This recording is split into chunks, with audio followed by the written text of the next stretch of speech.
স্থিতিশীল হলেও সংকটমুক্ত নন Partha. Mild heart attack হয়েছিল প্রাক্তন শিক্ষামন্ত্রীর। হৃদরোগ বিশেষজ্ঞ অনুপ খৈতানের কাছে চিকিৎসাধীন। ডায়ালিসিস নিয়ে সিদ্ধান্ত নেবে মেডিকেল বোর্ড। 3 সদস্যের মেডিকেল বোর্ড গঠন করা হয়েছে। বোর্ডের প্রধান ডাক্তার সৌরেন পাঁজা আজ তাকে দেখবেন। আইসিইউতে রাখা হয়েছে প্রাক্তন শিক্ষামন্ত্রীকে। স্থিতিশীল হলেও সংকটমুক্ত নন পার্থ। মাইল্ড হার্ট অ্যাটাক হয়েছিল প্রাক্তন শিক্ষামন্ত্রীর। হৃদরোগ বিশেষজ্ঞ অনুপ খৈতানের কাছে চিকিৎসাধীন রয়েছেন প্রাক্তন শিক্ষামন্ত্রী। ডায়ালিসিস নিয়ে সিদ্ধান্ত নেবে মেডিকেল বোর্ড। 3 সদস্যের মেডিকেল বোর্ড গঠন করা হয়েছে ইতিমধ্যেই। বোর্ডের প্রধান ডাক্তার সৌরেন পাঁজা আজ তাকে দেখবেন।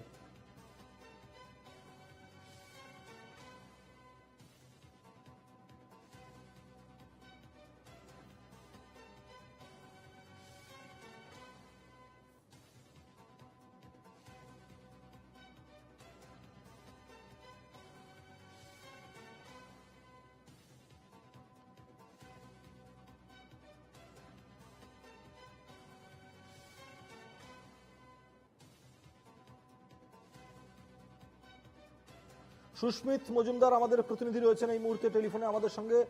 সুস্মিত, পার্থ চট্টোপাধ্যায়ের এখনো পর্যন্ত কি কি সমস্যা রয়েছে, কি জানা যাচ্ছে?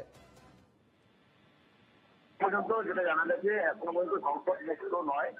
যদিও তার স্থিতিশীল রয়েছে, যেহেতু রক্তাল্পতা ছিল সেই কারণে তার ডায়ালিসিস করতে হবে কিনা আর সেই বিষয়ে একটু চিন্তিত রয়েছেন ডাক্তাররা। কার্ডিওলজি ডিপার্টমেন্টে তাকে দেখানো হয়েছে, কার্ডিও টেস্ট করা হয়েছে, তাতে কিন্তু সমস্ত কিছু নর্মাল রয়েছে।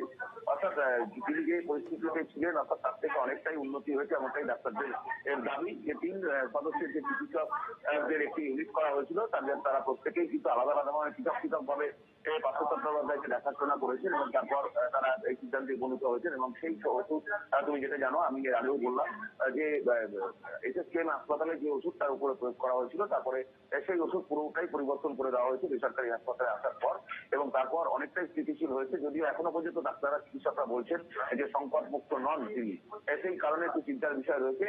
সামান্য রক্তাল্পতা দেখা দিয়েছে, রক্তাল্পতার কারণে তাকে নতুন করে ওষুধ আজকে আবার নতুন করে ওষুধ দেওয়া হবে। এমনটাই বিকেল 4টের পর তাকে আবার নতুন করে যে টেস্ট, সেই মেডিকেল টেস্ট গুলো হয়েছে তার রিপোর্ট গুলি 12টার মধ্যে এসে পৌঁছাবে। সেই রিপোর্ট দেখার পর আবার নতুন করে কিন্তু তাকে আবার ওষুধ দেওয়া হবে। ধন্যবাদ সুস্মিত।